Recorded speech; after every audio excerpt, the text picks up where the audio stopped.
Never made it. The buses didn't go, they didn't go. I started to drive. Oh, because I guess because we work on it. Yeah, of course. Yeah. I made it as far as Mount Pocono. They turned around and came back. They actually postponed for a later date. I think May, there'll be no snow. Show tickets to New York today, there's snowstorm. Exchange something? No, we didn't go to show tickets. They did exchange them. For different days, that's good. Yeah. Sister love. That's my hope. Imagine that. Yeah.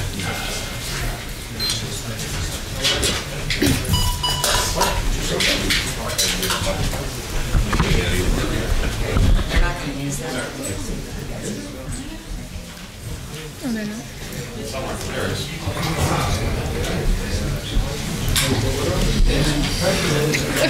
At least we can spend our moments. Make ourselves comfortable. Get closer to the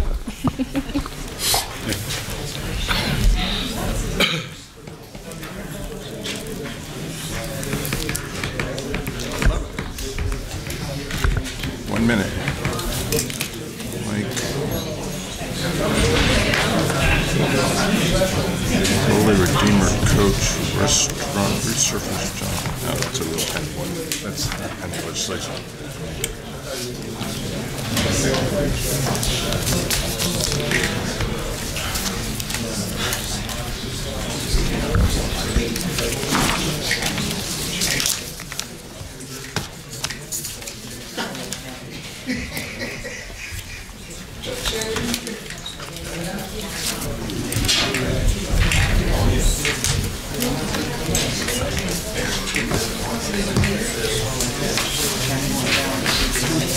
Okay, we're ready at 6 o'clock. All right.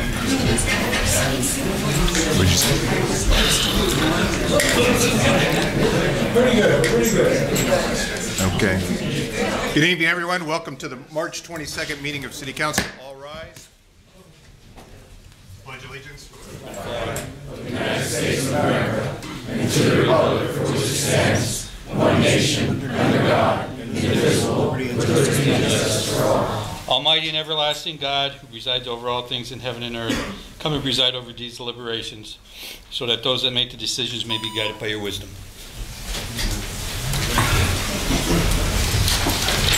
Okay, roll call. Mr. Barrett. Here. Ms. Gilbert. Present. Mr. Merritt. Here. Mr. Blusko. Here. And Mr. Brooks. Here. Also in attendance tonight is Controller Darren Snyder, City Administrator Ted Wampole, Assistant City Attorney Maureen Collins, Director of Operations Butch Brody, Deputy Administrator City Attorney Tim Henry, Finance Director Brett Kittrick, Deputy Fire Chief Alan Clappett, Assistant City Clerk Catherine Payne, and Administrative Assistant Lisa Sanfilippo.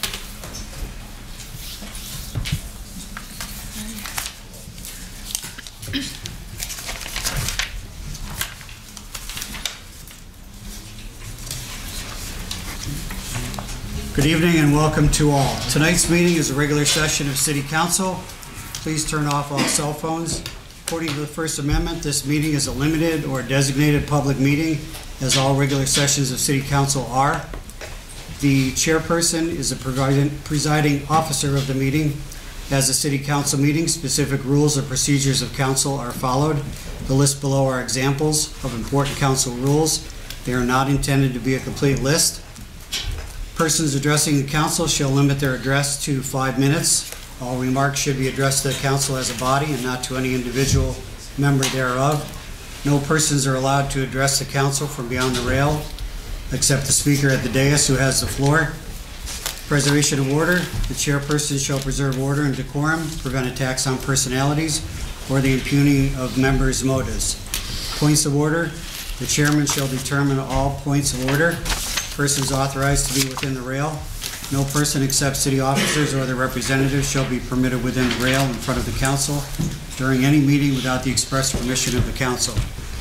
Finally, in order to be heard by all here in attendance, as well as to be picked up by the microphones and recorders, when members of administration are speaking, please stand up, speak into a microphone, and council will speak into their microphones at the table.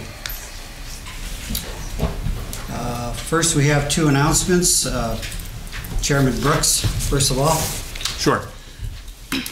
So the statement regarding the Hollenbeck fee schedule ordinance. An important goal of City Council is to be open and transparent and have a free exchange of ideas with the citizens we serve. To that end, we are always looking to improve the procedures we use to conduct city business, the taxpayers' business. Accordingly, we will be considering the Hollenbeck fee schedule ordinance as a first reading this evening. This will allow the public to review the proposed changes as well in advance of any second and final reading. And next for an announcement would be Beth Gilbert. This is regarding the sale of the Hotel Sterling property. As all of you are aware, we have a major resolution in front of us tonight regarding the sale of the Hotel Sterling lot. As a member of the committee that unanimously chose this bid to be put in front of council, I do have some reservations that I believe should be addressed before we vote on this. What I am proposing can be accomplished before our next meeting.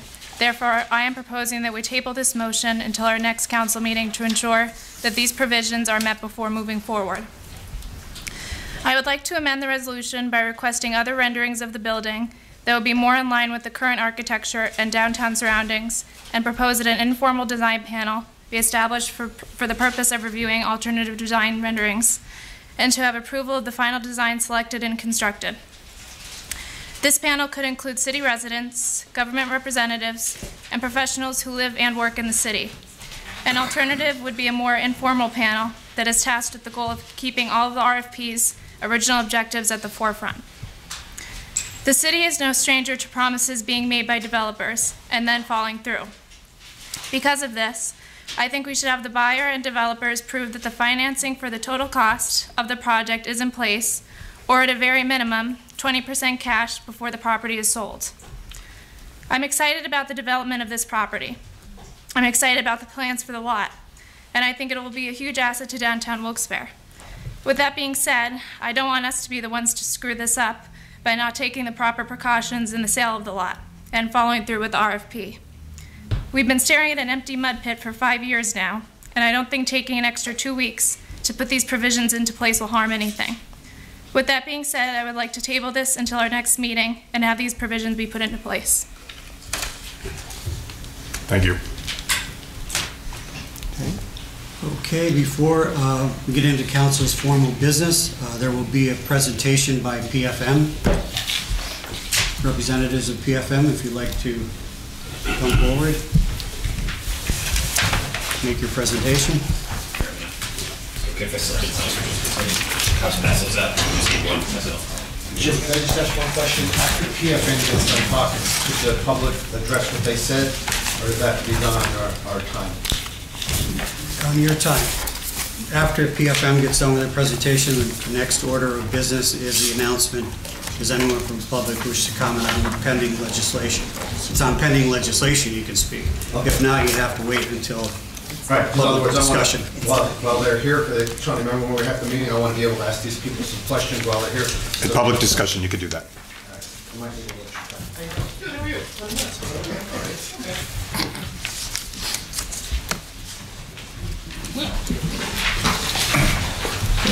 Can't imagine they're all here for this, but I will take you through this. I wanted to provide an update on the work that PFM is doing. Our process, as you know, started back. I'm sorry. Oh, sure. Gordon, G-O-R-D-O-N. The last name is Mann, M-A-N-N. Thank you. On the front page here, if you need the spelling. Yes, that's fine. About 16 months ago now, Mayor George came to the state of Pennsylvania and asked for help in developing what's called a multi-year plan, where you look at the finances of city government and the operations of city government, and you try and make sure that the finances are stable and able to support the services that people rely on every day: police, fire, public works, all the other things that city government does. About 12 months ago, maybe a little more, a little less than that, I came before you when we talked about what we called was a baseline projection. So we talked about what the city's revenues and expenditures look like going forward absent any corrective changes. Not because City Council, the mayor, wasn't going to make any changes beyond what happened last year, but just as a diagnostic tool, like when you go to your doctor and he says, okay, if you don't do anything different, this is what your health looks like now. When we did that process, we diagnosed the city of Wilkes-Barre in 3 ways. First, we talked about the city's cash position. This is very simple. If you can't pay your bills, there's not much else you can do. Second, we talked about the city's budget. If you can't pay your bills over the course of a year, there's not much you can do. And then the third element, which is really what we're hoping to get at through this process, is to put you on stable footing in the long term. Do your recurring revenues cover your recurring expenses? If you're following along, this is sort of what's page 1 of the handout. I wanted to come back and talk to you this evening, and I promise I'll keep it brief, sort of whatever questions there may be, about the first and the third aspect, the cash position and the structural budget position. The very short version of this, if you're trying to write a headline or to kind of capture everything I'm going to say, is that there has been progress, there has been significant progress, and there's still work to do. So let's talk first about the cash flow position. Last year when the city started the year, it had $1.3 million in cash. And $1.3 million to you or me is a lot of money, but to a government, it's not enough. It had the equivalent of about 9 days worth of cash on hand. So think of this if your bank account had less money than you needed to meet your bills over the next 10 days. That's essentially where city government was.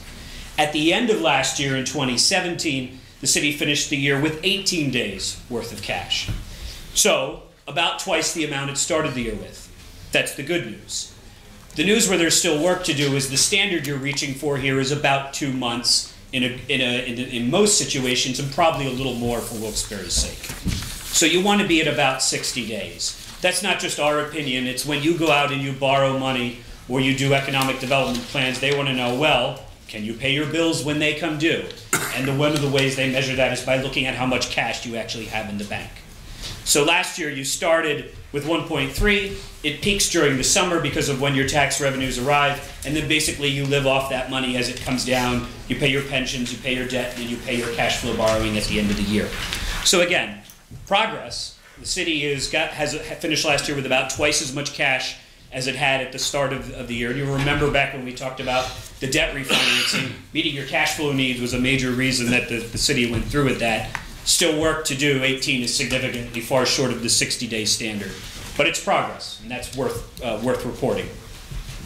The second element, and so this will be page 4, 5, 6. I'm going to blend these all together and try and be more succinct here. We had talked about what the city's financial picture looks like going forward. So when we talked with you last year, the city had a balanced budget for 17, and then our baseline projection showed a $5.5 million deficit in 18, rising to a $7 million deficit in 19, and then growing going forward. So that was without any changes, and obviously that's not going to happen, right? You have to pass a balanced budget. If you run out of money, the state will come in and intervene in ways you don't want them to, but you're not going to get to the point of 2022 and having an $8 million deficit. That's not practically going to happen. But there are things that need to be done to bring that in line, because that deficit also isn't going to go away on its own. It doesn't magically disappear. So over the course of the last 12 months or so, the city has done a number of things to get that from a $5.6 million deficit to a balanced budget that you had last year. The first thing was the debt refinancing. That saved about $2 million. There are some money in the budget related to property sales this year. That's worth $1 million, but on a one-time basis. Freezing salaries for non-uniformed employees, that's worth money. Increasing the garbage bag fees, increasing the parking meter revenues. That was worth about $1 million altogether, rolled up and going forward. The city has also postponed some things that we believe are necessary in the long run, but in the short term, you can't afford. So we had talked about having about $500,000 a year for capital improvements, and that could be, well, pick a thing. That could be a park, a bridge, a road, the building we're sitting in. There are no shortage of candidates for that. And eventually you have to make those changes, right? When Solomon Creek's wall falls into the river, you have to fix it. When a garbage truck breaks down, you can't say, well, guess we're not picking up garbage this month. So these are expenses that you will incur going forward at some point. Our belief is that you want to get to the point where you're incurring them incrementally over time. But this year, that wasn't possible. What you did have is you had a balanced budget for 2018, but there are challenges, so that's the progress part of this. There are challenges ahead for 2019. Right now, if we take all the changes that the city has made up through today and roll them forward and assume no other changes, which again is not going to be what's going to happen, but that's our diagnostic tool, you have a deficit next year of about $3.5 million. Now, $3.5 million is half of what it was when we sat here last year for 2019, when it was $7 million. But $3.5 million is also not nothing. It's a significant amount. So let me give you a little bit of a sense for what's going on and leave you with one open question for us to talk about, maybe some other time when the agenda is a little different. The first thing that's happening right now is the administration is working with our team, predominantly the lawyers who are on our team, to negotiate with the employees who are not in the police or the fire union. So their contracts are expired, the Teamsters, the public works folks, and for the most part the clerical folks who work here in the building. They're negotiating with them on a couple of fronts. One is wages, what do you pay, and the other is health insurance. And those are both equally important. If you look at the drivers of that $3.5 million deficit, about half of it is salaries and half of it is health insurance. So health insurance becomes very important. Those negotiations are ongoing about ways to change the cost of the plans, about changing what employees contribute to the plan, and looking at the wage increases.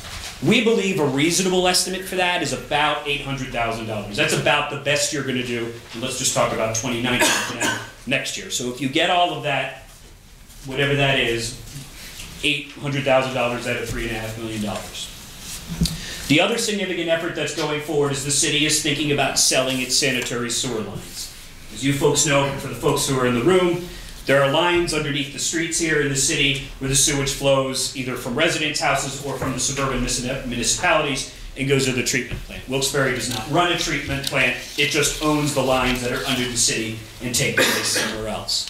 There's practically no good reason to own those lines. They are just, frankly, a liability waiting to happen. If the lines break, the city has to fix them.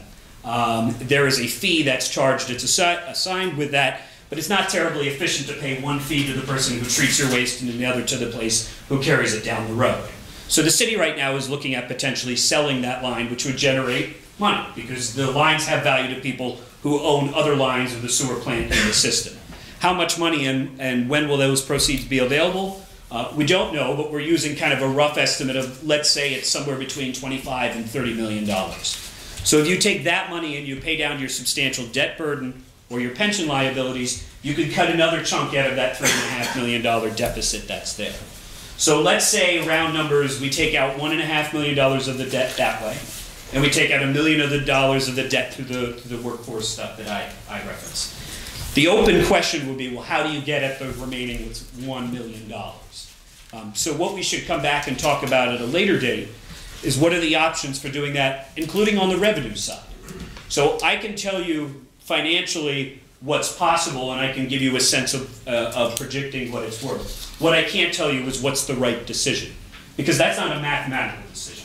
That's a policy, that's a political, that's a personal decision in terms of saying, what do we want to do with our tax rates? What do we want to do with our fees? What do we want to do with our service levels? And that's probably not a conversation for tonight. But what I did want to do is, again, leave you with a couple of takeaways from this. One, you're making progress on your cash basis, which is imperative, because if that falls apart, nothing else here matters. We turn off the lights and we go home, and that's good, but there's still work to do. Two, the negotiations are underway with your unions with a view to saving money both in wages and benefits. They're not done, as I'm sure the union employees or management would tell you, but that's underway. Three, the sewer sales process, which you've probably heard intermittently about, that's underway, and that has a chance to make a significant difference in terms of improving your financial situation. But there's going to be a gap between those things that between now and whenever you adopt your budget, you have to think about how to deal with it. I think that's about as succinct as I can be. Thank you, Mr. Mann.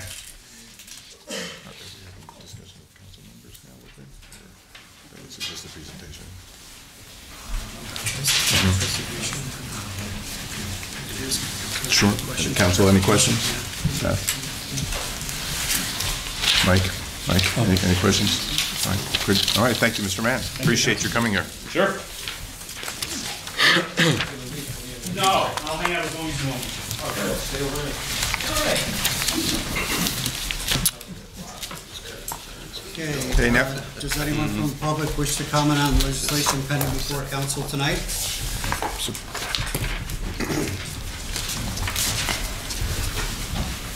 Angel Mathis, Wilkes-Barre. I'm here because of the property sale. I'm asking that you either table it or vote no, because I have a few questions and reservations, as you guys know. My biggest issue is, my first question is, will this be a KOZ? And if it is, how long will it be? Secondly, if it is a KOZ, how much increased taxes will our residents, and especially our seniors and our fixed income people, have to pay? Because I understand that Wilkes-Barre is moving forward, and believe me, I'm one of the guys that be like, yay, we really need progress, but is that progress worth it when we're pricing people out of their homes through taxes? Because as I say all the time, there is no agency in the state of Pennsylvania that will actually help someone who's 70 years old, that's lived in their home, raised their kids, watched their grandkids, great-grandkids grow up, to be thrown out of their house because they can't pay taxes. Because this year we've seen an increase in trash bags, we've seen an increase of parking, but, you know, from what Mr. Mann said, that's just pretty much stopping some of the bleeding. But if you do go ahead and it is a KOZ, the only thing that I can ask you as a citizen of Wilkes-Barre is to increase your asking price. I understand that it's been vacant for 5 years. I understand before that it's deteriorating for more than a decade. And then we spent almost a decade with it being quarantined off because of the whatever issues it was with the building. But my biggest thing is, don't rush into the sale if it's going to mean higher taxes and more people moving out of the area, because then that presents a whole nother issue, which is increased taxes. Because either which way, if it's KOZ, we're going to see an increase in taxes. And right now, I have relatives that own 5 lots in Wilkes-Barre. And that's, my thing is, how much am I going to have to kick in to help them so they're not priced out of their homes? KOZ, it is a KOZ property until 2024. The developers could, I would reasonably think it would take 2 or 3 years to do it, so then there would be a KOZ for 2 to 3 years after that. KOZ is a state program. We can't change that right here, correct? Correct. Right. The Sterling went into, Matt? Go ahead. The Sterling went into KOZ in 2014 or 2015. When they 14. moved. Right. So it's in there for 10 years. So currently, just so we're clear on what it, like right now, as you know, it's a vacant lot. There's no taxes being generated out of it now, right? So this building gets, this complex gets built there. There's no tax dollars being generated out of it from the property itself, right? But we anticipate the increased business and revenue for the downtown businesses, the increase that will be in property values downtown, the people will bring downtown will add to the city's tax base. So okay. Currently, as a parking lot, it's generating very little in revenue that actually goes to the community development fund. But the other thing too about the purchase price, the city obviously was interested in recouping our costs in the demolition. That's what we were concerned about. Anything in excess of that, because of how that whole thing went down, we don't get anyway. So if the city sold it for $2 million, we still only get the equivalent of what was an OCD, which is about $570,000. The balance of that goes right to the county. I have one other question because my 5 minutes isn't up, and I know there's no back and forth. But now, since Guard didn't build there and they moved over, did they get KOZ on that property as well? That they moved to? I don't think 39 Public Square is KOZ. No. Okay. No.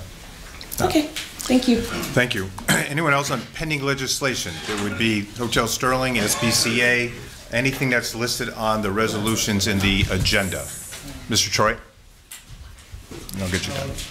First question is this resolution on the Sterling going to be pulled separately, Mr. Ryan? Yes. Okay, so it's going to be voted on separately. It's a pretty significant resolution. I echo the sentiments of the previous speaker. I would urge council to at least put this on the back burner, table this resolution until a cost-benefit ratio has been thoroughly analyzed. I'm not against, as a citizen and a taxpayer, I'm not against developing that lot. I hear your points, Ted, but this seems to me like corporate extortion. I mean, let's review the definition of insanity. Doing the same thing over and over and expecting different results, but it's getting the same result. Let's go back during the Layton years. We had the intermodal. We had the development on Northampton and Maine.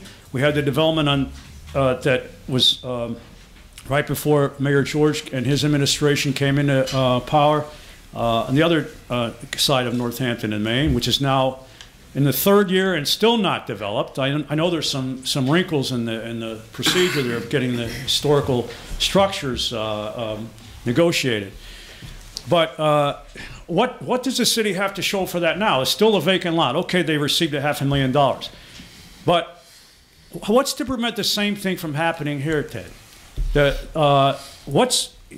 has to be there have to be, in my mind, as a taxpayer, some stipulations here.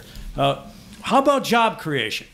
Any job creation from the details of this development, as I read it, is going to be very minimal, and the wages are going to be probably minimal. How many jobs are you going to create with a condo project?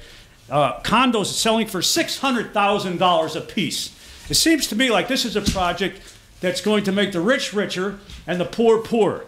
The rest of us, naturally, the common taxpayer and resident, the taxpayers here, have been biting the bullet for years, and with tax increases and with these various projects that seem to drain the city's budget.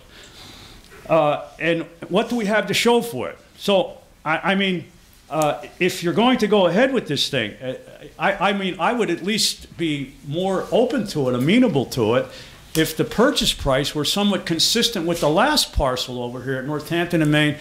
Was told by Mr. Anstead, he couldn't give me a reason why that was $500,000. That seemed to be a little low. The one in Northampton and Maine that still isn't developed.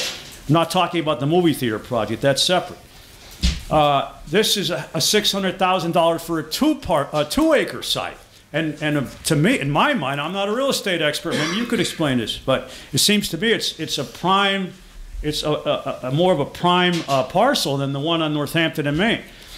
What's to prevent also this company, this Gateway Center Associates, from flipping this property, getting it so cheap and maybe flipping it and letting it sit for another 4 or 5 years? The fact that it's a KOZ zone, KOZ designation, very disturbing. You're talking about some kind of low-level influence on the economy that perhaps might generate some business for the downtown businesses. What about the rest of us here, Ted? These people here, a lot of people here who pay taxes and do the living and dying, as Jimmy Stewart said in that famous movie. We seem to get the short end of the stick. These people are getting, to me, this seems, you know, you can really see the writing on the wall that it seems to be more like a corporate welfare project than anything else. No taxes, no stipulations as to how many jobs are created and what the minimum wage is going to be here. I don't see personally a condo project that's going to, be $35 million. A hotel, we're supposed to get a hotel on the Northampton and Maine project. How many hotels can this city tolerate, I wonder? We got you in Eddie's, now we're going to have 2 more. That's also going to be a convention center there if it ever gets built in Northampton and Maine. To repeat myself, I think that the city, the council, I urge council to at least put this on the back burner, to table this resolution until all the costs and benefits have been looked at, and to see whether or not this is going to help the common taxpayer and resident here. To what extent will we benefit from this project? Because there's going to be some economic stimulation here with the businesses downtown. I just don't see it. I mean, if somebody could straighten me out about this, I'd appreciate it. But again, it seems like a corporate welfare project. These people are grabbing a piece of land, a parcel of land, at a 1/4 the price, the estimated, the assessed price, the assessed value is supposed to be $2.5 million, and the city's already $600,000 in the hole. Remember, from securing and the demolition. That's all I have to say. I see my time is up. But just one more very brief comment, only take 5 seconds. I would urge council also to perhaps get a formal public hearing on this thing. To allow, this is not a formal public hearing. This thing is, you'll get 5 minutes, people don't even know about this thing. Let's designate, before you go ahead on this thing, a formal public hearing where people can give their opinions as to whether this thing should go forth. Thank you. Anyone else on pending legislation? He has a comment. Sorry. Mr. Troy, again, I won't reiterate some of the comments I made earlier when Angel spoke, but I will just say this. You know, again, we're happy to get what we're getting from the lot. The two proposals were $600,000, $650,000. Nobody was offering $2.5 million for that lot. There was an updated appraisal. It was actually less than half of that. So, you know, depending upon what you can get for it, I think the property is worth what somebody's willing to pay for it. So that's how we look at that as being a fair deal. The second thing, you know, with this committee, we all got together. We had some very significant scorecards to fill out on all the different items that are related to the development. And the one thing I think that stood out more than anything else with this particular, with Gateway Center Associates, is, and if you're not familiar with it, let me just summarize, their track record in this community has been what they've done with the old, and I think we would all know it as the Wyoming National Bank building. That's what I call it, Tony, right? Which is now where the Vault Restaurant is, and I believe it's 35 apartments above that. Second thing they did was they took the property up on North Main Street, which was the old Sacred Heart Church, the Sacred Heart School. They converted that into an arts building and also apartments in the school building next door. So again, projects that they took on, that they proposed and completed. And to me, that's a big thing. And they're also now working on a huge project over in Kingston on Elm Street. So as far as I'm, comparing this property with the building on South Main Street, apples and oranges in my book. This one is a vacant lot. There's no buildings they need to worry about buying to get this thing going. They have made a commitment. If you're here on Tuesday, when they talked about what they're doing, their goal is within 60 days to begin filing for zoning applications. So I'm just speaking now for me personally, but also because I'm the seat administrator here, that I'm comfortable that what they are saying that they're going to do with their track record, that you'll see activity on this lot before we even see activity on the South Main Street lot. So again, an opinion, but I just wanted to share that with you. Thank you, but I see the need for more public input on it than just tonight. Mr. Hebner. My name is Todd Hebner. I'm the Executive Director of the SPCA of Luzerne County. First off, I appreciate the opportunity to address Council tonight. Thank you. As most of you know, Mr. Wampel and myself have collaborated over the last 16 months in order to come to an agreement that services the stray animals of this community and begins to ensure the continuity of services for the SPCA. And with your vote tonight, we hope to continue to service this community and this county as a whole. I just wanted to say thank you for the opportunity and the consideration of the program. Thank you. Thank you. Some people who have filled out the public discussion form have filled out with pending legislation. So is there a Peter Sartorio here? Yes. Hotel Sterling. Okay, my name is Peter Sartorio. I have a barber shop on 25 West Market Street, right across from Wyoming National Bank. I seen that bank empty for 15 years before somebody finally came in and fixed it up. Now, about doing that, people that just talked over here say, oh, nobody will ever rent any apartments that are going to be put in there. Everyone has been rented out. So for public opinion about what's going on, I trust these people. I've seen what they do. They are very good at what they do. And they take an empty lot to make it something. Okay, the taxes, they're talking about this and that. There's no taxes, like he said, going until the KOZ is done. I know that because I pay taxes. I have a place, it's my building, and we pay the taxes there. So nobody's talking to me about KOZ. I have to pay my share. Plus we have that unit that we have to pay to clean it downtown also, which I also pay. So with all that being said, you have to fix that thing. Don't take too long to think about it, guys, because you don't want this fish to go away. And I want this thing to be built, and I think if you guys screw around too much and you lose it, you might have it empty for another 10. So that's all I wanted to say. I wanted to put it up there. So thank you. It's the same person. Ted, is there a reverter clause in this agreement? There's no agreement yet. We haven't agreed to sell to them yet. Okay, but would No, there be a sure, reverter absolutely, clause? Yeah, and again, we've learned that lesson. I mean, there was a reverter clause in the agreement with South Main Street, but that's a 5-year clause, so we're all watching that clock tick. But on this, we haven't sat down and worked on an agreement with them yet, but obviously our intention is to put a reverter clause in. Okay. Dr. Reisinger, you mentioned Sterling on your form. You can speak on the other topics at public discussion, or you can talk Sterling now. I just wanted to bring my grandfather's head chef in the Hotel Sterling during the Diamond City era.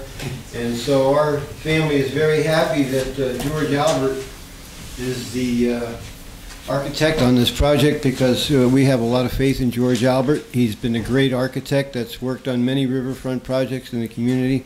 Pittston Riverfront, Plains Riverfront, he's working on the rail station. And George and I put a plan together for Kirby Park when I was on the historical committee with Mayor Namey's Riverfront Committee. And George, when he was beginning out with Quad 3, he realized the importance of restoring that park in an Olmsted tradition, because being an engineer, he knows that it needs to let water flow through. And one of the problems that we're having now, we're having a structural crisis in our community, because the Army Corps has said what George and I said 25 years ago, that because of overgrowth and deposition, the flood channel cannot handle the floodwaters. And thank God we had Nesbitt Park cleaned up for when the ice came through, because that's where all the ice went. It went into that open meadow landscaping that used to be in Kirby Park. It used to be in Kingston Riverfront Park. So I'm here to say that George Albert and whoever he's affiliated with is a home run. And I think it's going to be very, very good for our community for somebody like George to take over the Hotel Sterling, because he really cares about our community, and he's an honest person, and I've seen his work, and I think it's going to be a great day for Wyoming Valley that we get the Hotel Sterling, because it is almost like Percy Brown's was the heart of downtown Wilkes-Barre. And I believe the Hotel Sterling is something that we could be very proud of. And it's actually right into probably the most prestigious riverfront in the whole country. I mean, not only a Native American Indian paradise, but Kirby hired the Olmsted firm, the best firm in the world, to do our beautiful riverfront and beach. And to have George do the Hotel Sterling, I think it's a real blessing for the community. Thank you. Thank you. Kimberly Rosenthal, Hotel Sterling.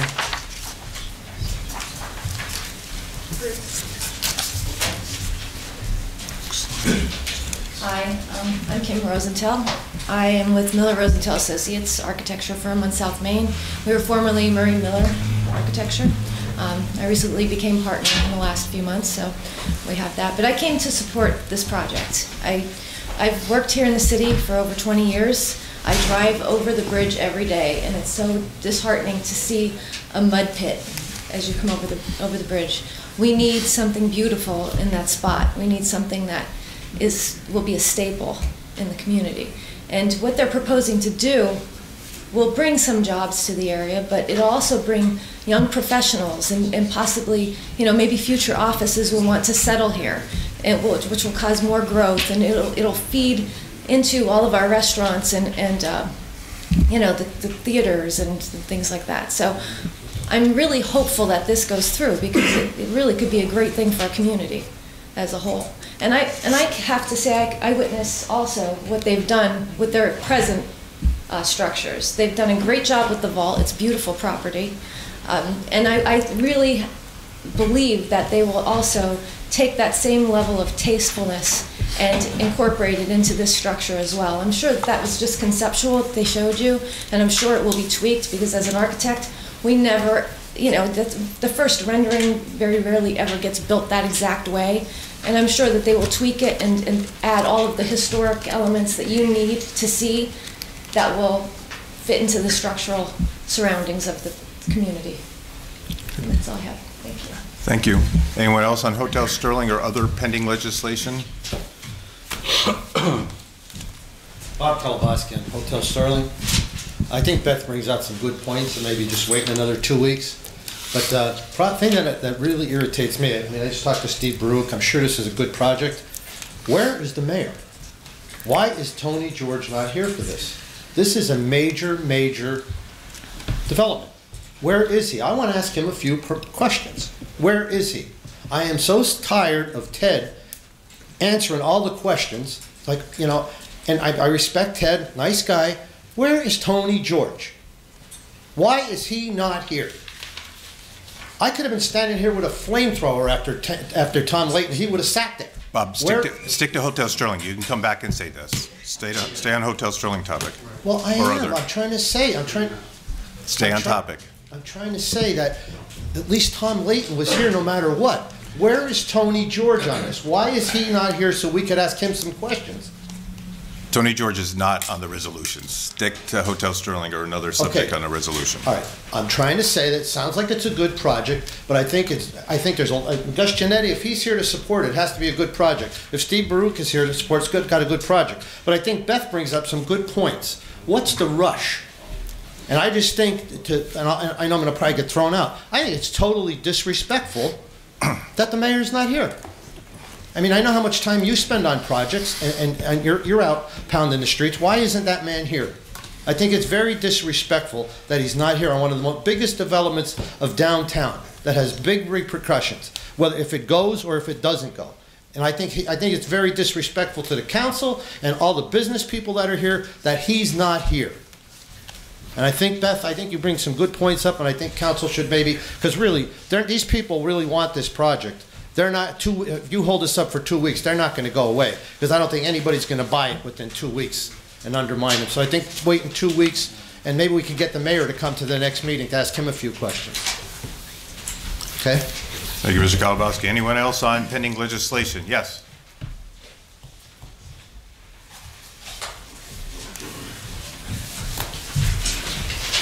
Hello, Newman. Hello, Bob. My name is Larry Newman, and I'm the Executive Director of the Diamond City Partnership, which is Wilkes-Barre's downtown management organization.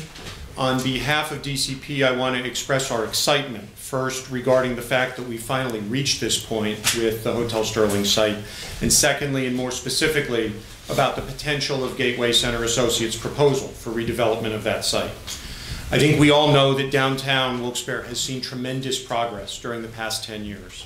By every objective measure, storefronts filled, restaurants opened, new housing units and new residents, new business startups, visitor numbers, increased private investment, and increased tax revenue, downtown is doing better than it was a decade ago.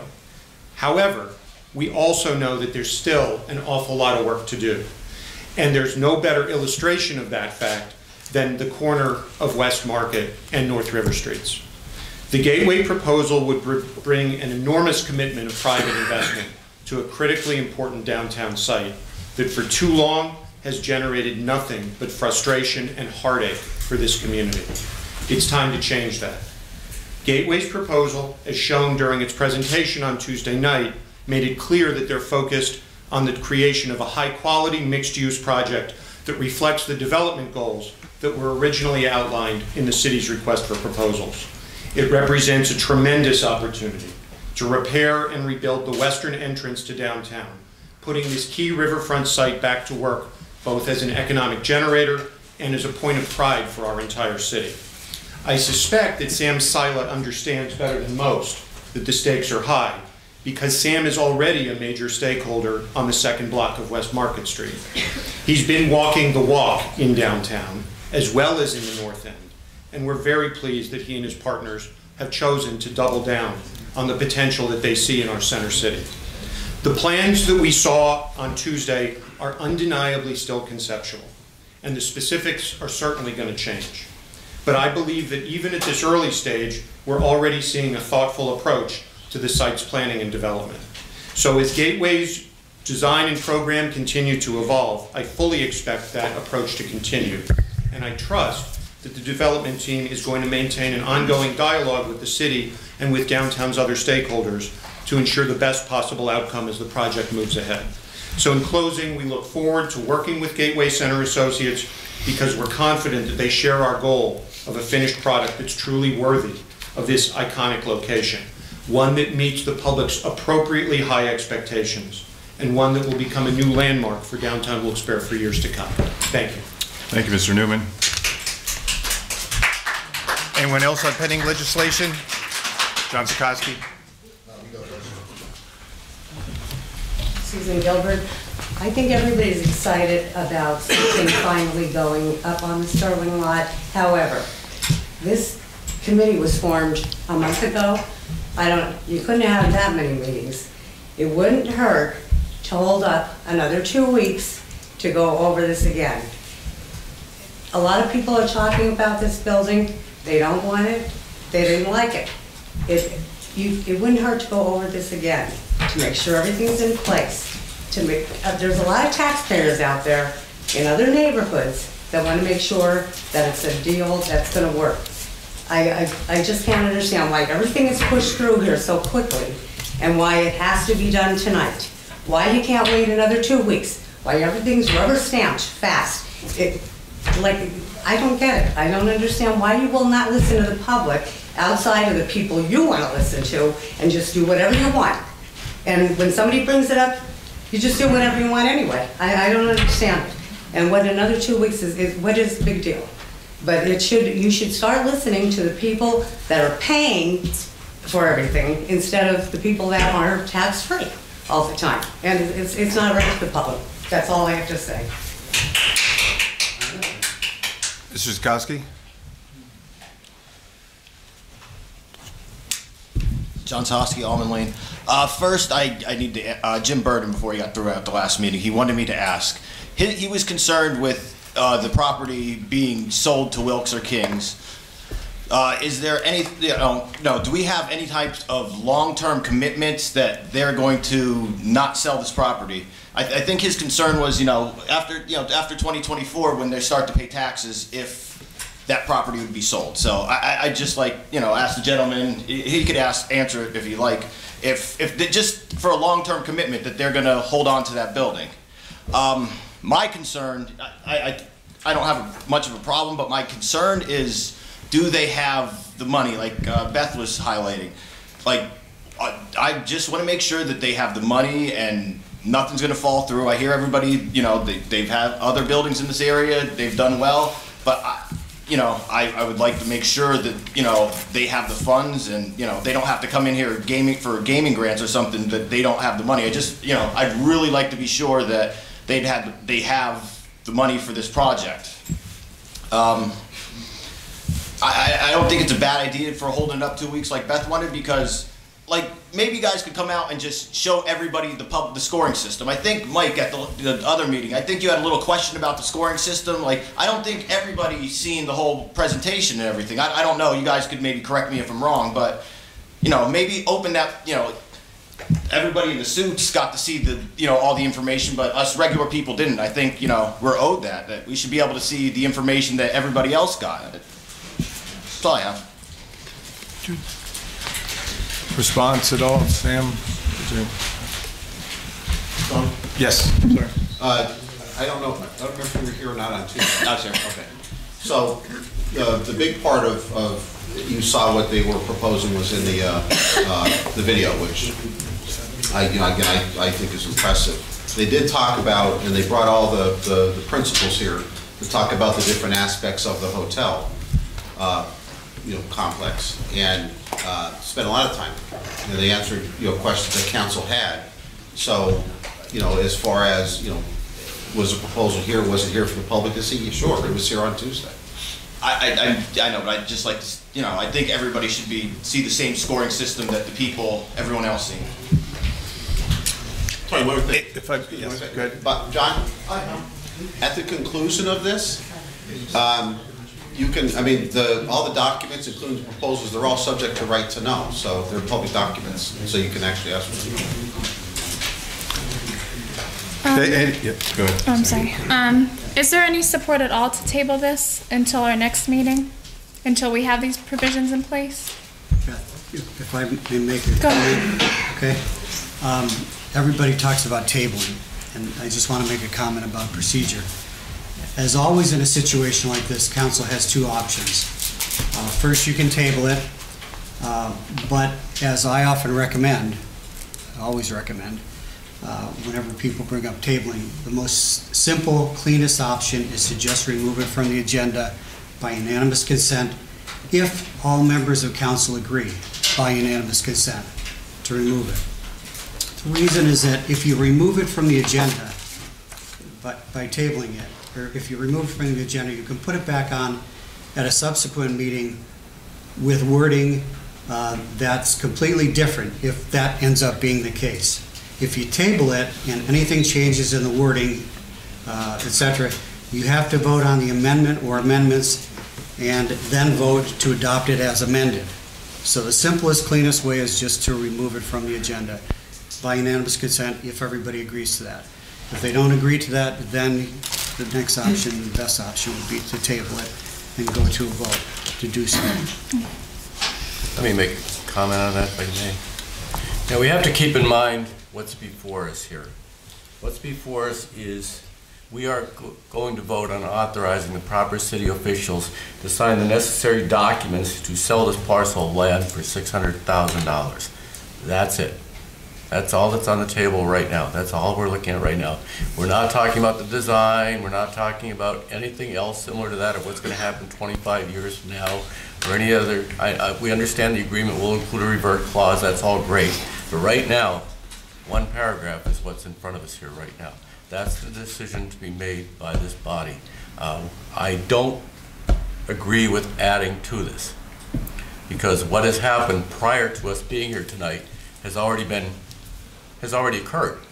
An RFP went out, there were meetings, discussions with two parties that provided responses to the RFP. There was a committee formed, they went through due process, due diligence there, and we're at the point that this is before us now.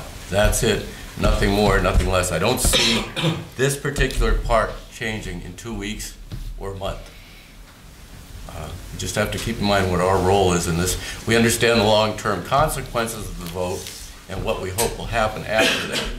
But again, this is what is before this body right now. Right, the financial aspect is what's in front of us. Correct. But right now, we don't even know if they even have the finances in place. I mean, in theory, they couldn't. Okay. I mean, that's quite possible. That is not what's before us right now. Right, but maybe that's what we should make sure that is what the committee that met with the two groups, and I think you were part of it. I was a part of it, yeah. That talked to them about the plan and the proposal, and that was the time and place for that to occur. And that is not part of this resolution. But I just don't see the harm in making sure that we do this correctly. Because right now, I don't feel 100% confident that this is going to get built. Because we've run into this problem before. This isn't new to us. And that's just my hypothetically concern. Gateway Center Associates had more than ample funding to do this. That doesn't ensure alone that that's what would happen. Right, but it's part of it. It is part of it, yes. Anyone else on pending legislation? Nobody wants to talk about buying rock salt for next winter? That's a good. Do you? Mr. You want to say something? Yes, sir. Gus Giannetti from the Giannetti Hotel in Wilkes-Barre. I think the project is a great one and would be great for downtown. I share the same concerns. A simple agreement such as this wouldn't necessarily prevent anybody from just paving and making it a parking lot. And if that were the case, then I would like to also offer that I would like to purchase it for the same price. I recall what is now the Wilkes property down on, I don't know the street. It was going to be the the call center. The call center was a deal that the city made, and the city got screwed, and so did all the taxpayers. So if all it is one paragraph that says we're going to sell the property, the city's going to sell the property to someone, anyone, I would be very concerned about that. And quite seriously, quite honestly, if it's available for $600,000, I'll be happy to buy it. I wouldn't be happy to buy it and do the project that Sam is considering. He's a reputable man who's got a good track record, and I wouldn't have a problem with that, but a simple paragraph to turn over a property like that is foolhardy. It needs to have some safeguards. Thanks. Thanks, Mr. Jenny. Mr. Baruch? Yeah, absolutely. Oh, I'm sorry, Ted, I didn't see it. So, just so we're clear, this authorizes the administration to enter into a sales agreement. We obviously would negotiate the sales agreement, and there's a lot of concerns that obviously we would put in that sales agreement. So the sales agreement isn't simply going to say, we agree to sell to you for $600,000 and they pay $600,000. Obviously, we have as much at stake in that, and Sam has a lot at stake in this, and everybody that's here has a lot at stake in this. So we're going to work out a sales agreement. That's all that this agreement is offering us to do. We're not going to walk out the door and take a check for $600,000 and turn over the keys. I think we all understand it's just a sales agreement. I think it's just a matter that we disagree. I don't think there's any misunderstanding. Okay, yeah, because everybody was talking about it, just a paragraph saying we're going to turn it over for $600,000. There's a lot of terminology and negotiations that will go into this. Mr. Baruch? Yes. I think, some of the concerns that Beth brought up were, they're reasonable. I'm not, but there are ways of solving their concerns.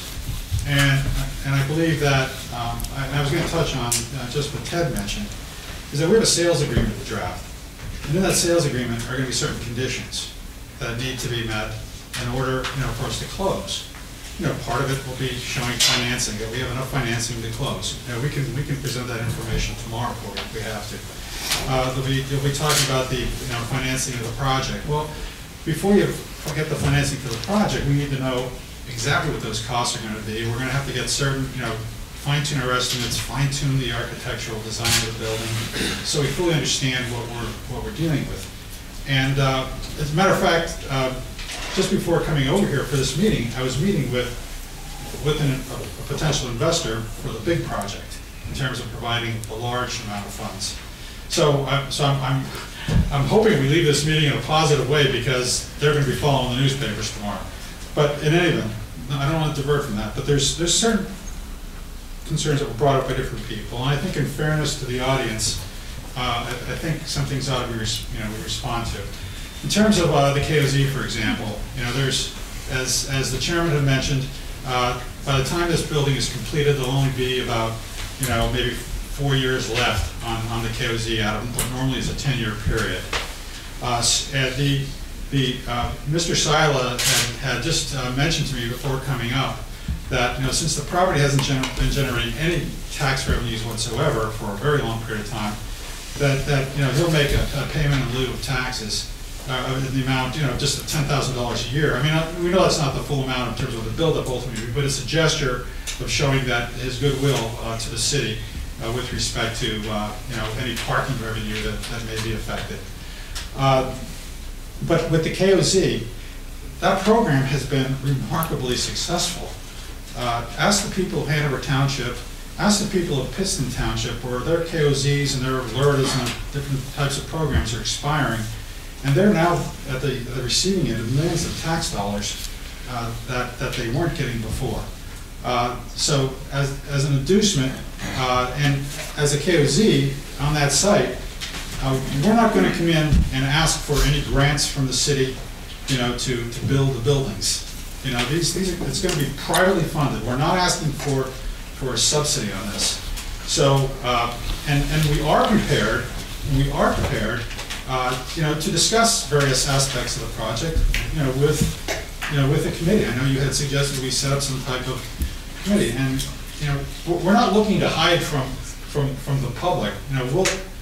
If the decision's made that we want to establish a committee that's going to work with us, in terms of, so we have a sounding board as we develop the final design, it could be a very helpful thing. You already have a committee in the city through the Diamond City Partnership. There's the Architectural Review Committee that looks at all sorts of architectural stuff as it affects the city. That may be a vehicle, and we can talk about that as finalizing the terms of the agreement in the sales agreement document. Okay, so that could be taken care of, and the input could be had through an organization that's totally dedicated to downtown. Another thing that was mentioned too, and I apologize if I'm going, but I want to satisfy some of the questions that came up from some of the folks. One item that was mentioned was the value of the land. Right now, the sale of that property is going to be roughly $300,000 an acre.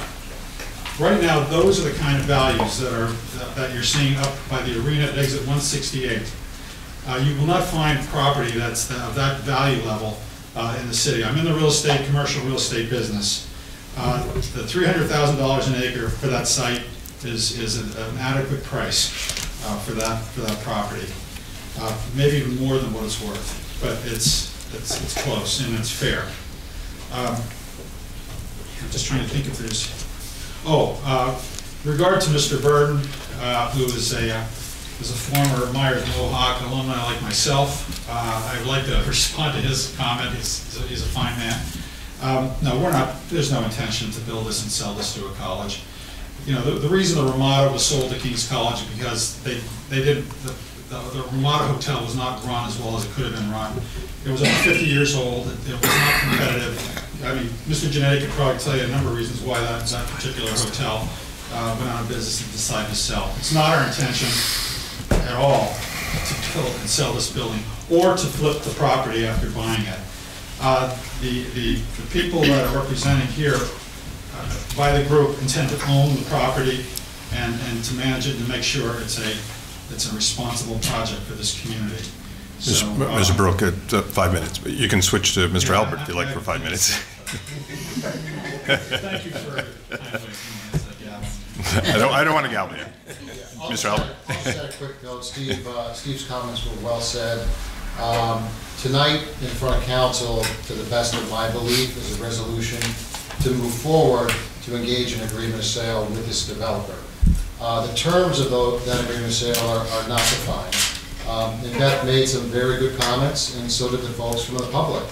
And I think that conduit in the agreement of sale is the way to implement those specific concerns.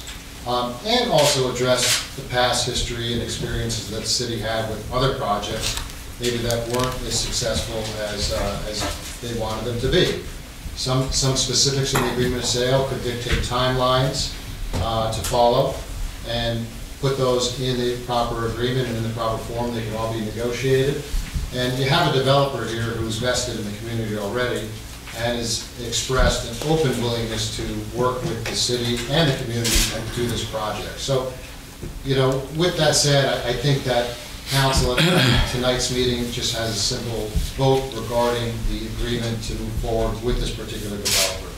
And the contents of that agreement, I think, are the main issues that Beth was bringing up. That would be points of negotiation. So, thank you. Okay, thank you, Mr. Albert. I just have any comments? I just have one question. Have there been any studies done to see if the land is buildable to begin with?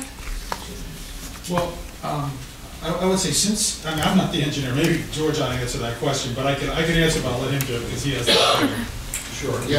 Our firm is very familiar with that property. Mr. Albert, please come to the microphone. Thank you. Just quickly, our firm is very familiar with that property. We've done work on that property in the past when the Hotel Sterling was there. It's a solid piece of ground. There are no impediments to any type of development whatsoever on that property. There's some old foundations that have to be removed at best. And once we get into the actual engineering, we're going to be doing full geotechnical studies to determine the structural integrity. And quite frankly, you can build anything anywhere you want. So there are no problems with that site insofar as infrastructure, utility availability, and access. Okay. Thank you. Anyone else? Mike? Okay, moving on. Okay. So we're going to get into the voting right now, formal voting, but just a couple of comments related to that. First of all, you'll note in the agenda, the guard insurance project is listed separately, so there'll be a separate vote on that. and there's been a request from a council member to remove the Sterling project vote from the consent agenda, so there'll be a separate vote on that also. So we'll start out with the consent agenda vote, then the guard insurance resolution vote, and then the Sterling vote separately, and then finish up with the vote on the ordinance relative to Hollenbeck Golf Course on first reading. So first, first is the consent agenda resolutions. Motion, second, and vote. Mike Merritt. Second, Bill. Okay. Mr. Barrett. Yes. Ms. Gilbert. Yes. Mr. Merritt. Yes. Mr. Belusco. Yes. And Mr. Brooks. Yes. Motion passes. Next is the single resolution relative to the noise ordinance for the guard insurance roof renovation and repair project. Motion, second, and vote. Mike Merritt again. And Bill again. Okay, Mr. Barrett. Yes. Ms. Gilbert. I'm abstaining since I work for guard. Right. Okay, Mr. Merritt. Yes. Mr. Belusco. Yes. And Mr. Brooks. Yes. Motion passes. Next is the consent agenda on, or the single resolution on the Hotel Sterling sale. Motion, second, and vote. Motion. Mike Belusco. Motion, second. Mike Merritt. Okay, Mr. Barrett. Yes. Ms. Gilbert. No. Mr. Merritt. Yes. Mr. Belusco. Yes. And Mr. Brooks. Yes. Motion passes also. And finally, we have the single ordinance on the Hollenbeck Golf Course fees, first reading. Motion, second, and vote. Motion. Mike Belusco. And second, Mr. Barrett. Mr. Barrett? Yes. Ms. Gilbert? No. Mr. Merritt? Yes. Mr. Belusco? Yes. And Mr. Brooks? Yes. Motion passes also.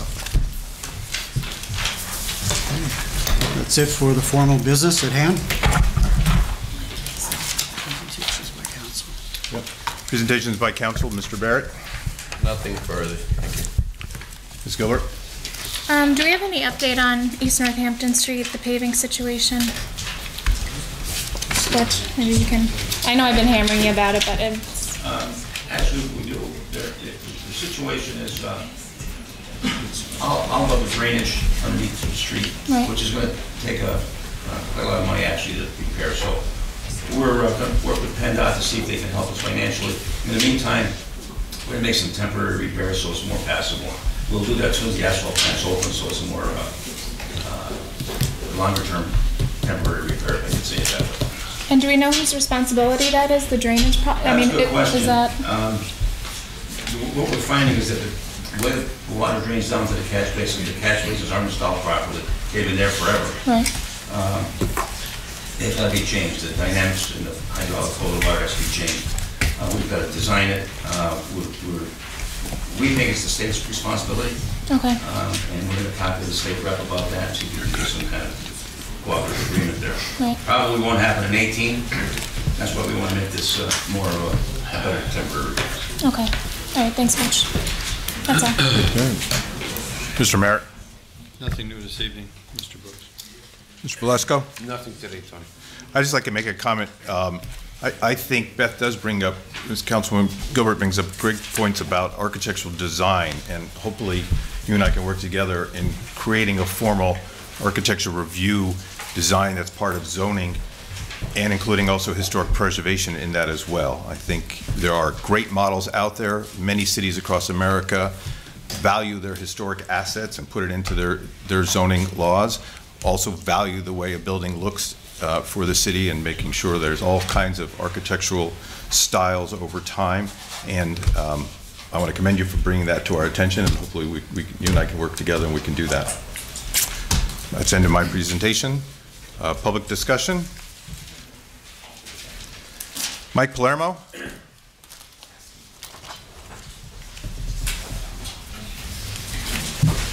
Good evening, Council. I'm Mike Palermo with Holy Redeemer Track.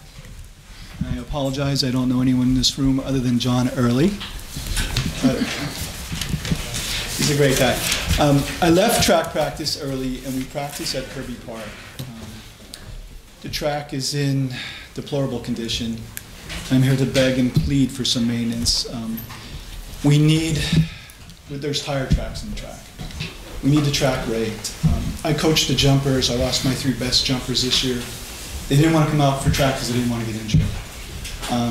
I've made calls, and I'm not pointing fingers, but we're in track season right now. The season is only 6 weeks long. We have a jumping runway that we use. The children can't run on it. They can't jump into the pit. I have pictures. Everything is broken, dilapidated. We need a 4-foot asphalt runway by about 100 feet long, and I'm begging for some assistance or maintenance, and I'll help you pay for it. I'll be there to help you pave it, whatever you need. Mr. Palermo, well, your dreams are going to come true. We're actually working on that. It's a part of a Boy Scout, Eagle Scout project that will be commencing shortly. I know our Director of Operations, Bush Friday, is we're supplying the supplies to totally redo the field as well. And if you want to make any comments, and you guys can get together too, if you want to help with fundraising. I know the Boy Scouts are going to do fundraising for it as well, but it is in the works. Actually, we have some dates set, May 12th and May 13th. They may not fit the schedule that you're on right now. However, the weather has not been cooperating at all. We can't do the things we want to do in this type of weather. If we had a week or two of dry weather, decent weather, we would be able to do something. It's an Eagle Scout project. The young man has developed a team. We need more volunteers.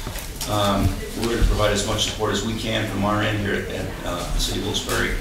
He's got the 12th of May, it's Friday, the 13th of May is Saturday, and the following weekend we ought to be able to wrap it up.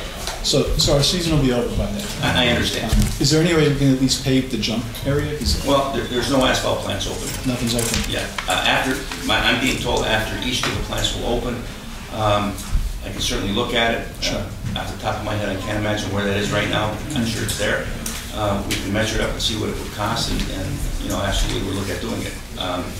Again, we're driven here by the weather, and it's been unfortunate that winter's been hanging on so long. Yeah, because we've purchased the runway mat, which was $2,300 like 2 years ago, and I've been calling and begging, but I'm glad you're on it. I wish it could be for this year, because I think the kids that are there this year are actually going to leave. Just heartbreaking. Yeah. Listen, I understand. I go by there and see the kids, and for that matter, people who want to walk the track for exercise. Right. It's really it's in deplorable condition. It really is. Sure. At least if you can rake the track. Well, that's what we're going to try to do. It's still, if it's not as muddy as it's been, again, if we have a dry weekend like what they're calling for, next week looks like it's going to be better weather. We might be able to get in there and do something before Josh and his team get in there. Okay. And do what they want to do. I appreciate your efforts. Have a good night. Thank you. Dr. Reisinger?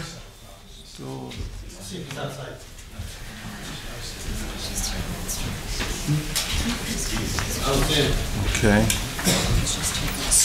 Bob Kowalski, you want? Before I start talking, just a minute, could you come up and just be on the other side, because I actually want to talk to you? Yeah. With the council? Yeah, Just do that, Bob. Oh, God.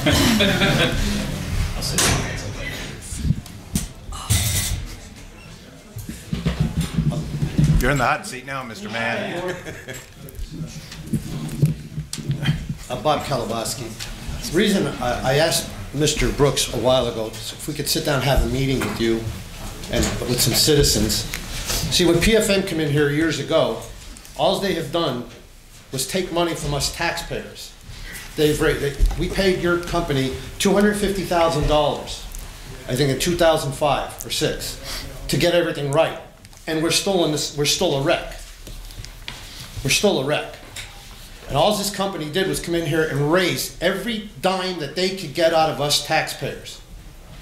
Ted is in the paper this week saying about our financing. Yeah, we're in financing because we're paying more. More. We need you people to take a look at what has happened with this administration. We have handed out hundreds of thousands of dollars in jobs to this mayor's friends. We have a mayor who is on 2 pensions, a salary, and taking almost $30,000 a year in health care when he could be on Medicaid. There are other people, I believe, that are on Medicaid. That should be on Medicaid. We have a situation here that happened in 1990 where they have set their salaries. This council could vote and give the mayor a raise of $100,000 next year, and we can't stop it. We have a situation, and I don't know if you were the person I talked to, but they said they were interested, where these people count part-time service towards a full-time pension, which is draining hundreds of thousands of dollars a year out of our pension system. We have people who have to work 25 and 30 years as a city employee, like Mr. Barrett did, to get a pension, when these council people could count their part-time service towards a full-time pension. And the unions are screaming about it up there. Screaming. They want the unions to give in, but yet we have this administration handing out all these jobs. The money we're paying in increased fees is going for this mayor and this administration to give their buddies and friends jobs. We just gave a disbarred lawyer a job that the mayor is going to take legal advice on. This administration makes no sense. A person I know who works at Public Works is being asked to give up certain things for health care and this and that. $13,000 a year, while you got this hog mayor taking almost $30,000 a year in health care. We had a person answering the telephone here with benefits and stuff, almost $70,000 a year. We need to address what's happening with these people, who I like most of them, and most of the time we get along. We have to address what's being done by this administration and by council. I asked Mr. Ryan, it's been going on for years, how do you count part-time service towards a full-time pension? And I went to they said, go to the lady that's in charge of, what's that lady's name down there in charge of the employees? The R&I person, or what do they call her? The human resources, right? I said, how do you count part-time service towards full-time pension? I don't know. Go see Brett. Go see Brett. How do you count part-time service? I don't know. Well, who knows? But it's literally a thing that's a burr under the saddle of the unions are saying, how come we have to work all this time and these people are literally draining hundreds of thousands of dollars out of the pension system? And what I'm asking you is this. We need to have a meeting with a couple citizens to address these things. Because I don't know if you were the gentleman from PFN that I brought this to your attention a year ago, and they said you were interested. Because how do you expect everybody to pay more for garbage bags, more for this, more for that? They sell that sewer system. You know who's going to end up paying? By the time you go to take a crap, a hand's going to come out and say, give me $1.50. That's what's going to happen. Just like they tried to do with the parking authority. Turned into one of the biggest scandals we could. Wasted almost $200,000 a year. And you know what we got out of it? Nothing. Nothing. So I'm asking, how could we have a meeting to sit down, maybe with Councilman Brooks, maybe another 1 or 2 members of council, and some citizens to address these things? PFM came in here, I'll reiterate, 15 years, or 2005, raised everybody's fees up. We paid just $50,000 a year for 5 years. Now you're back, we're paying you again, and the bottom line is you're squeezing us out of it. So pretty soon we're all going to look like empty tubes of toothpaste. There's going to be nothing left. But yet we have to start taking money away from the city officials too. And I just bring it to your attention, and I want to know, what can we do about this? Because if the little guy's got to pay, why doesn't the big people? Can I address that? Yes, well, certainly. So, so our engagement is... Hold on a second. Jim, would you please stop talking?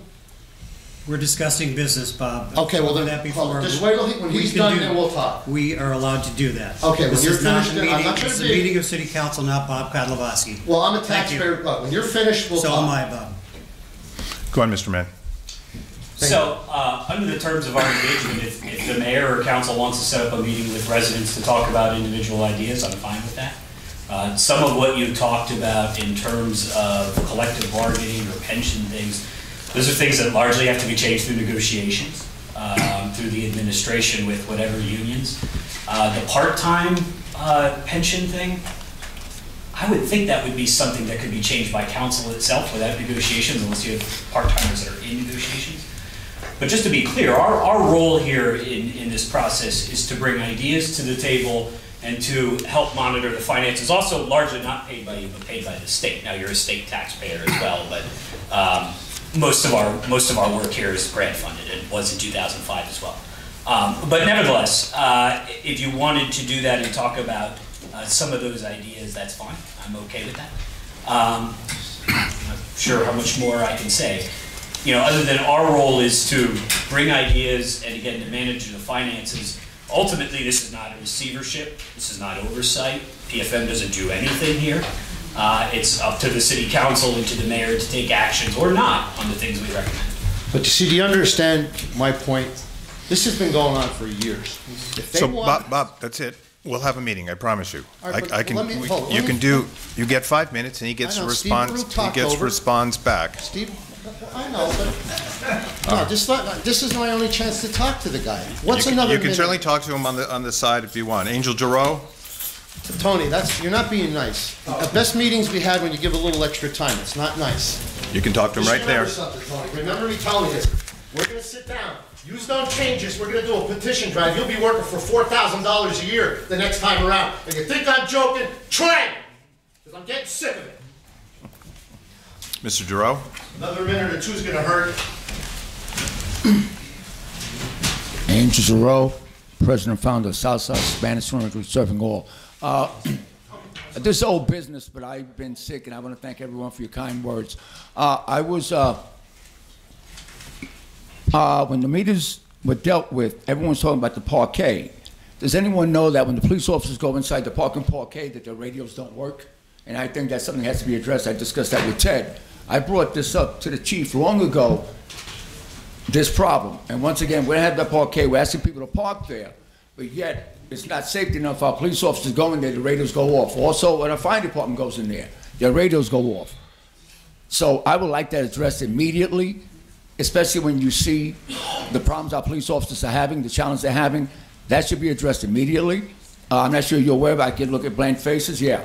When the police officers go inside there, the radios go off. The only thing they now have is their phones. I don't know any police officer going to be stopping the chase, says, stop the chase, let me call. So I would like that addressed. Also, I'd like to make some comments on last year on the Cultural Festival event. I want to thank those who took part of it, but I also want to say this. It was not what I intended, and what I came from that parade, there's more need for me to sit down than ever before. I was surprised at the absence of people who should have been there who were not. That speaks volumes. Again, this is not the first time I'll address this. I'll address this again. Chief Delaney should be commended for the leadership that he has. Once again, his rank and file had words with him when he chose to be part of the Diversity Cultural Parade, and he stood firm. He stood firm, and this is a fire department that I've gone out of my way to teach them Spanish 101 and become friends with them. And to have this, it's hurtful and painful and embarrassing. So I'm asking that. Also to understand, I've discussed many times that I think the departments, the police and fire department, and city workers have to have cultural training somewhat. Because you have actions, when you have departments, you have this kind of action, that says a great deal about them and the people allowed this to go on. So again, that diversity parade was great with the costumes. The costume went off, people went right back to where they was. Separated, divided, as always. That should be addressed, and I think it starts with the police and fire department. These gentlemen are in correct contact with a lot of our people. And if you don't think there's still issues with the police department, then I will give you my phone once in a while when I get calls. Not all of them. I deal with a great deal with police officers, but it has to be a great deal of emphasis on training. It's getting out of hand. Also, Mr. Nunes is here, and he's going to be asking for the idea for liquor license. I think you should consider Mr. Nunes. He has brought life into that plaza. With his own money, over $500,000, probably more. He's increased the value of that area. He has calmed the waters. He has brought a lot of people together. Also like to ask that Mr. Mike Belusco, for many times I've come to the city council, ask him to meet this gentleman who's increased your area by net worth. You've gone anywhere, but for years you've yet to meet this gentleman who's made you look good and the city look good. I would like the respect that is due to him, and that you please meet with him and thank him for the work you've done. Thank you. So again, please consider his proposal. What he's asking for has a liquor license. He has a bring your own bottle, but you lose control in that. When he has a liquor license, he's able to control what goes on in his bar, was able to give him more flexibility to control the area. So please, listen to Mr. Nunes, and again, I'm going to thank him for what he does, but again, I will say, please correct that for our police officers, but also, I hope you take what I heed about the diversity cultural training. Our country and our community is divided more than ever before down the rhetoric of racism, and that reflects everything it goes. I can give you papers and sheets, the phone calls I get of landlords running rampant and doing what they want to for undocumented workers. Landlords who charge one price, then once they get them, they jack it up. Lawyers who then come to them and says, give me $1,000-something, then walk away and says, what you gonna do, you're undocumented. Now I have landlords who are charging them for their rent. Oh, no, for their mail. That's the problems we have. These are problems I address every day. I know many of you have heard this rhetoric. I know you think of my soapbox. When until this get addressed with a meaningful conference or something, you're gonna continue to hear me. It's just going back to bite you in the behind. Believe me, it will. Thank you. Thank you, Mr. Giroux. Radios, they don't work when you go? Do you want to make a comment at all? Angel, I'll direct some comments towards your radio transmission. It's not only in the parkades. Unfortunately, the radios that we use in both fire and police, we don't go from radio to radio. We go from radio to Wilkes-Barre County 911. It gets transferred back to us. So to help with that, there are repeaters in the city. The fire department has 2 repeaters that takes the signal from our radio to the repeater to 911 or back to another radio. So unfortunately, in some of the fortresses, such as the Parkades, Boscov's, the Blue Cross building, a lot of the high-rise buildings, we have trouble getting in and out of those. One of the good things with the new fire code is that we can mandate repeaters be put into these buildings. So such as this project that's being put on the corner of Market and River, once we do those plans, we can mandate that they have a repeater inside that building. That way we can have adequate radio transmissions inside the building. So in order to fix that problem, we have to get individual radio repeaters in each of these structures to have proper radio transmissions. It's difficult at times if we find ways to get around it. You know, it's sometimes a life and death thing, especially with some of the police officers. But we're doing the best we can with what we have. And I mean, we're working with 911. They have a $20 million radio project that's supposed to be implemented by 2020 or 2021. And that should help out substantially with the radio transmissions. So between the individual repeaters in each structure and the 911 radio upgrades, I think we should be in a good place in a few years. Okay, thank you. Any other comments? I just have. Yes. Regarding the diversity training, you've said in the past that Scranton really kind of took the lead in. LCC has good programs, so you have a lot of schools, but I would say this, and I say firmly, I recommend you get someone from outside this area. Too many people who've been here too long are tainted in ideas of diversity, and I recommend you take someone who's outside this area, who come with a fresh perspective, who has no agenda. If you don't get people in my field of work, community activities don't have agendas and themselves, it does. Bring someone from the outside who's neutral. You have to who's have... gonna be an open eye. Yeah. Okay. Yeah, so, okay. Anything else? Yeah, and regarding La Villa Restaurant, I fully supported your liquor license. I've never eaten at your restaurant before until you applied for the liquor license. Then once you applied, I thought, well, I should probably go see for myself how this place is and how they operate, and it was great. I didn't see any issues with the place. I do have friends that go there at night during the BYOB. There's no problems there. I think besides the pet store, you're probably the quietest place in that plaza. So, I mean, you know, you have my full support if, you know, you ever need it for anything else that you do. And he gives advice to the other young workers who come to this community. He's given advice and he's brought a lot more workers and he's kept that community in check. We work together, so again, it's one of the great guys. Okay, Mr. Nunez. How you doing? Hello. Paulina Nunez. I know some of you guys. I couldn't be here for the meeting, and I thank you for the approval. I was surprised on Tuesday we came in we were able to have a good meeting where I was able to let you know what we were planning to have with the liquor license. I will understand a BYOB approval like we did before, and we got approved for BYOB. Well, now it's a liquor license. Liquor license, in my perspective, is to have more control of the person bringing the beer. I'm gonna be able to sell it, so if they drunk, I can tell them, listen, I cannot sell you anymore. If they bring their beer and they are half drunk and they still drinking, for me to tell them, okay, you need to go because it's my place, but I cannot tell them don't take your beer. They're gonna take it with them, they're gonna keep drinking. That means that I don't have that control. LCB, by being in part of me, next to me, they're gonna be able to say, okay, we have rules and regulations about alcohol.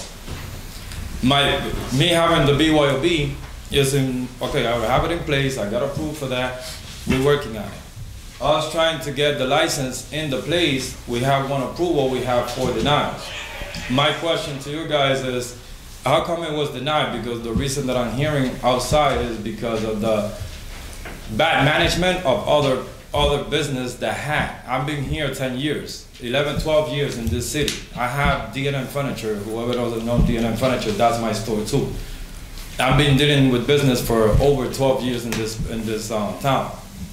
I don't want my name to come into a bad problem. I have good faith that I'm doing good business around here. I know the mayor, I know Ted, I know some of you guys.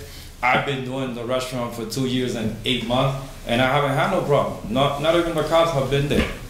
They haven't been there. At the beginning, when we got approved, yeah, there was some complaints because people didn't want it. At this time, I came for a liquor license. I didn't have none of the neighbors come in and say no. There was one neighbor, he wasn't even complaining about the business. He was complaining about the outside that I've been trying to clean for the last 3 years, working with the city and working with the police to try to have them there to be able to get the place cleaned up. I think, Frank Hagan, Mr. Nunez's lawyer, there was a work session in which my associate, Mr. Nunez, appeared asking for an intermunicipal transfer. And then the following public meeting, 2 days later, the request was denied. And I think what Mr. Nunez is trying to ask is for some reconsideration or an opportunity to introduce you to his facility for to visit yourself, verify the caliber and quality of the facility, and to reconsider the possibility of approving his request for the intermunicipal transfer of the liquor license. That's, I think, what he's asking for. Okay. And aside from that, it's important to understand that this is the intermunicipal transfer.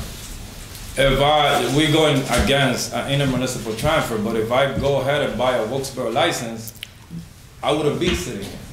I'm doing the thing the right way. I'm trying to go to the right space where I could go, bring it to the town, make sure that everybody knows what's going on out there before even making it happen.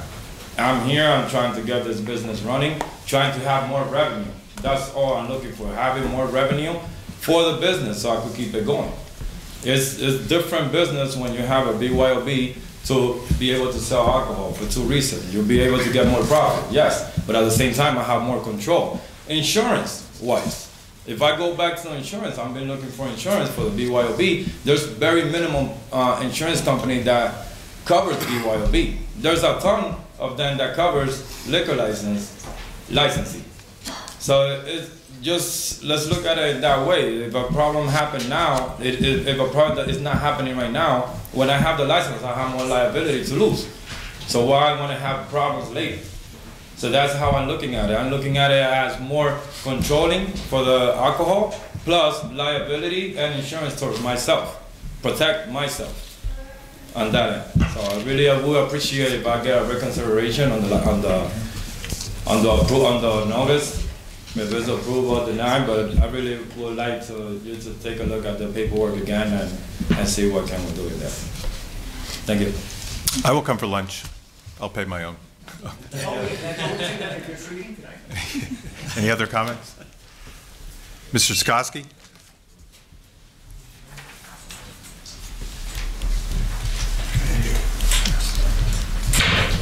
Wait 2 seconds. one second. Anybody want to give a reason on why they voted against his transfer? That's my only question. Just anybody want to give a reason why they voted against his transfer? Mine was neighbors' complaints. Anybody else like to give reasons? Yours is what? I'm sorry. Neighbors' complaints. Yeah. I think there are a couple. I'll be candid with you. I know that when we this first came before us, it was a restaurant and catering. That's the name of the business. And I think it might have morphed into something a little bit more. Maybe it isn't, but it just sounded like it was something different, totally different. It sounded more like a nightclub slash bar slash a business open till 2 o'clock in the morning serving alcohol, a large venue, like 300 people, or pretty close to 300, I believe. And it seemed to be going in a totally different direction from what I thought it was going, and maybe others felt the same way too, and had some concerns about trying to achieve the intermunicipal liquor license transfer and it not being what I and maybe others thought it was going to be. But I think that this continued dialogue is not a bad thing, and I do hope that you can get back to us when you do meet with them and decide. But just candidly, that's why I had some concerns. Okay. Any other comments? I pretty much agree with Bill there. I think we all were kind of like that way. A little nervous about it. Bill said, I think we kind of all looked at it that way. And I'm sorry to interrupt him, but that's the same because of the bad management of other business. Because I understand, like I've been here 12 years. I know what's been going on in that type of business. But like I said, it's right now I'm having a BYOB. Okay. So let's hope that we get everything set up. And again, this would Angel, have Angel, please. Anything else? Anything else, John? I just want to mention one other thing. I bartended for years. You know, what he's saying about control is true because I would be scared to be, operating more of a BYOB as opposed to having a liquor license where you could cut somebody off. You could stop them. When you're not serving somebody, you can't stop them. I think it would be, he's set back there. That would be, I don't know. I don't see any issues. He's not next to any houses. I don't see any issues with him having his liquor license. I agree. And John, at the end of the day, would you rather people coming in drinking 99-cent cans of Natty Ice, or would you rather be serving them $4 drinks? I mean, that's the honest to God truth. And I think as far as, neighbors' complaints, the sad truth about this area sometimes is people do not like cultural change. Mm-hmm. And when they see people coming in that don't look like them and starting new businesses, they're afraid of it. And the best way to combat that is to give it a try and see how it works out, and go to the restaurant, eat at the restaurant. You have to immerse yourself in other cultures in order to understand them. So I think that, I hope the rest of council would support trying to give this guy another chance and giving his restaurant a shot, because he's proven to be nothing but a good businessman so far for our city. So thank you again. Yeah, he can't be held responsible for that alley behind. That thing's been bad for 20 years. Angel Mathis?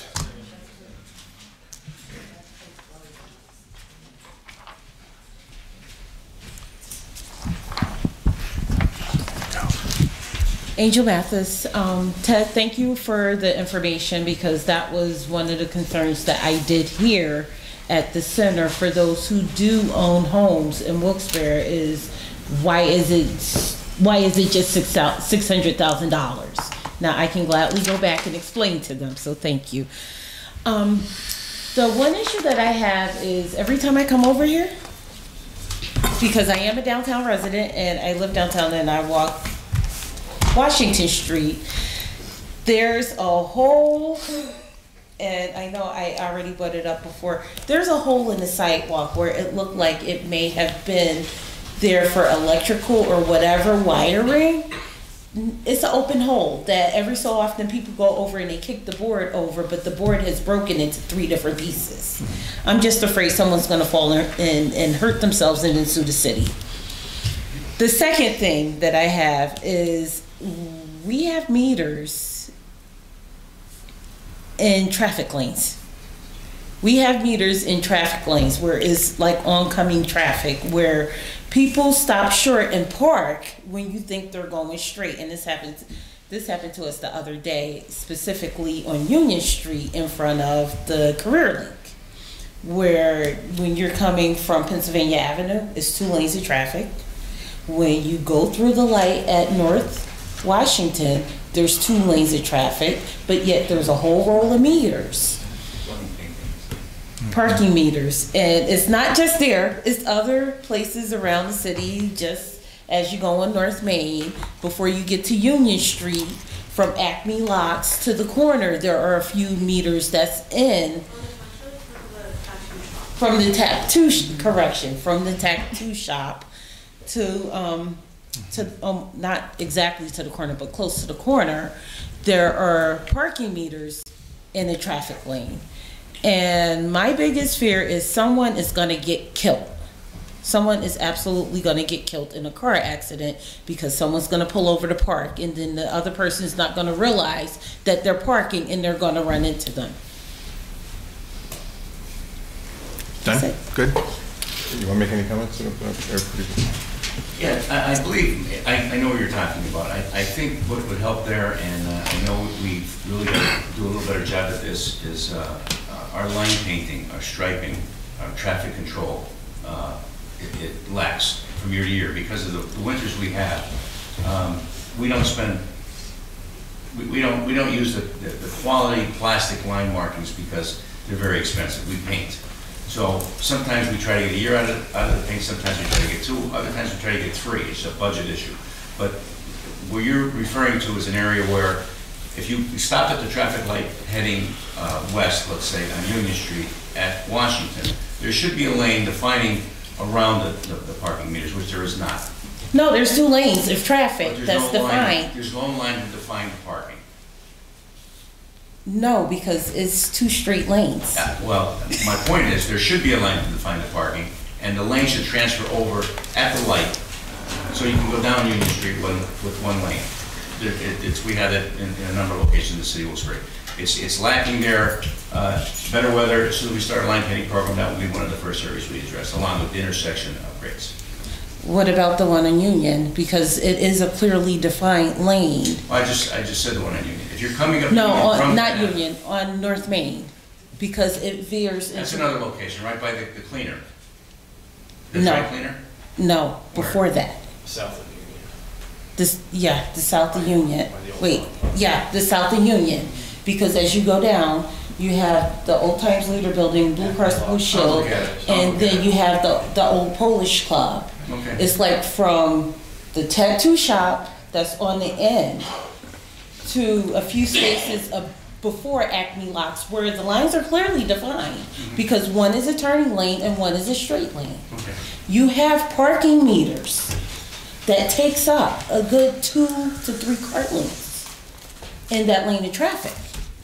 It's not really in the lane of traffic. It's It is a lane of traffic. You might think it's in the lane of traffic, but it's not. It's a defined parking area. What we're lacking is the directional painting to get you from thinking it's 2 lanes to 1 lane.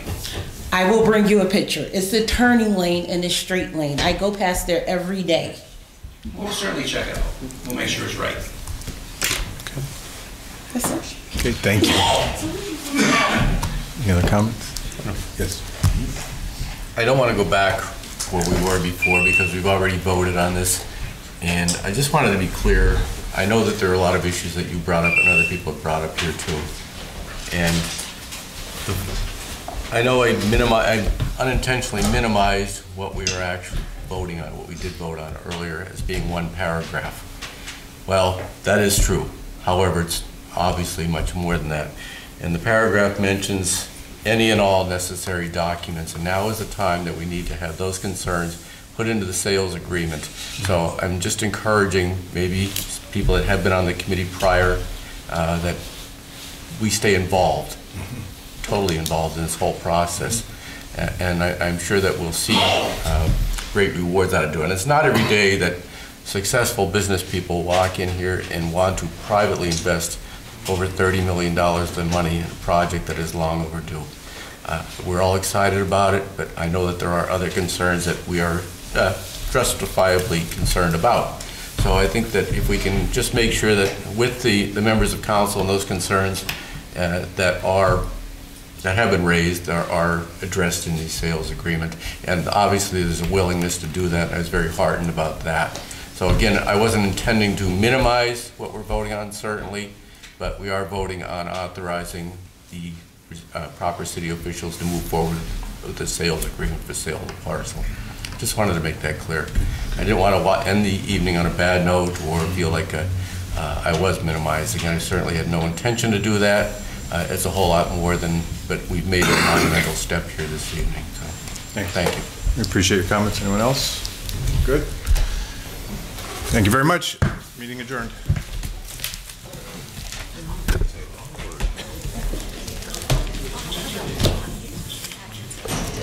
You know what I'll do? There'll be a phone call down. Bill, what was the show again? The show at Kirby Go Show. I don't know. What was that? Okay. I'll repost. Thanks, John. I know.